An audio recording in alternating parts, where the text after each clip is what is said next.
Hey guys, welcome to the Massive Iron Channel. I'm Steve Shaw. In this video, I'm going to talk about how and when to deload.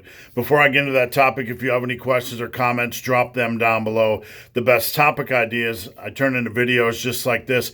If you need a challenge starting the new year, check out the link below. I have a coil-bound book. It is only $9.99. I only make a couple bucks off it, so I'm not marking it up tremendously, but it is a 10-week challenge that'll help you stay focused on your lifting, on your eating, even on things like your sleep and water intake. It's a logbook where you can notate everything. You get daily points. It's pretty cool, so check it out. All right, so how and when to deload. Now, I'm going to start with this. I'm not a fan for non-intermediate lifters, for lifters in their first several years, lifters that haven't built a lot of muscle and strength, for planning random deloads every third, fourth, fifth week or whatever. I'm not a fan of that. I like to keep things a little bit more natural. So we're going to differentiate here between someone that hasn't built a ton of strength yet and somebody that is an intermediate. So if you're an intermediate lifter, you're pushing 80s on the dumbbell benches, you have some respectable strength, you have a 225 bench max, that sort of thing. We're going to talk about you second. To start off, we're going to talk about the novice, the beginner, the late beginner, the early intermediate. When should they deload and how should they deload? First off, there's no reason to plan a deload unless you're doing something extreme where you're in a program where you are overreaching and the program has a planned deload because of the intensity of the program. But very, very few of you are ever running a program like that, and very few of you will stick to a program like that. So what I recommend is keeping deloads intuitive. When you feel beat up in the gym, take an extra rest day. If you still feel beat up, take another rest day. Don't take a whole week off. If you have a shitty workout or you're feeling bad or you're feeling beat up, don't just arbitrarily plan a whole week away from the gym. That's kind of foolish. Take things day by day. If you feel beat up, take an extra day off. If you still feel beat up, take an extra day off.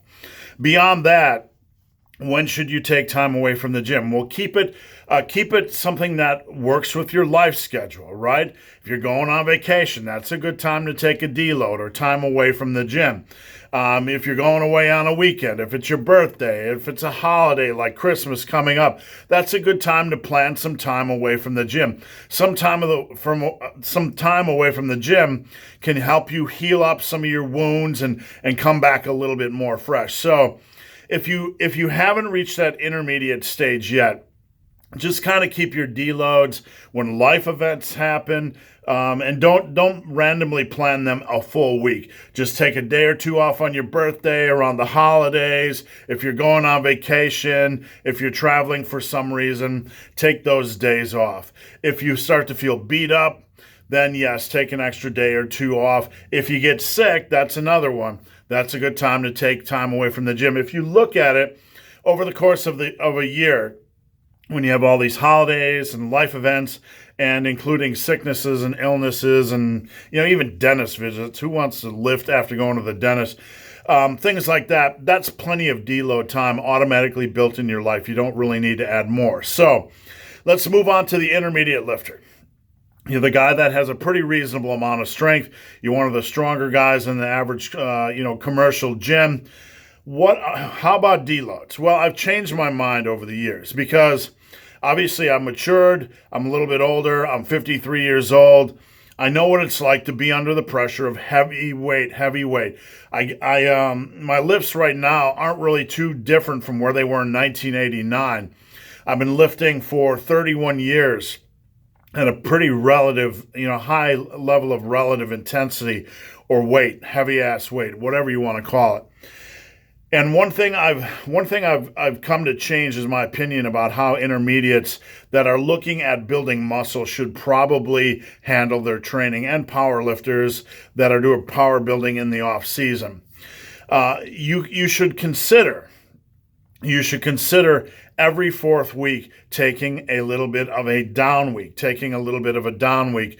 You don't have to get away from the gym, but we're going to back off the intensity. We're going to back off the volume just a little bit. I also advocate that for lifters that are maybe in their 40s or 50s or 60s and beyond that are training heavy and hard. Take every fourth week as a down week. You're not going to avoid the gym. So here is what I mean by a down week or a deload, a working deload.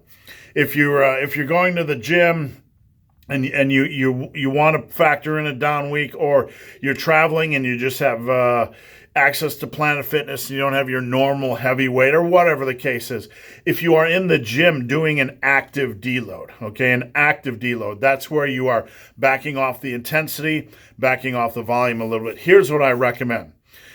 Drop the weight by about 25 to 33%, 1/4 to 1/3. So if you're benching 200, drop it down to 133, but we're going to round up 135 to 150 and do to your normal sets and reps, or drop your volume of sets down by 1 per exercise.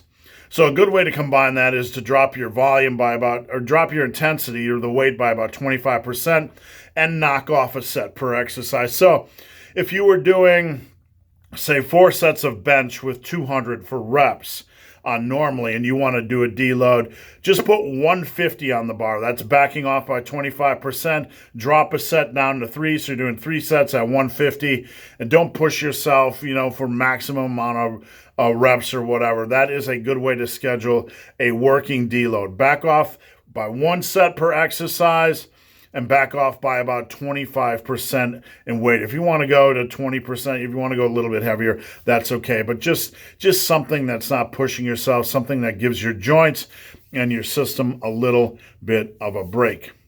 So guys, hope this video has been of some help. If you have any questions or comments, drop them down below. If you made it this far in this video and have yet to subscribe to my channel, please do. I'd appreciate the support. So guys, as always, thanks for watching. Have a great day.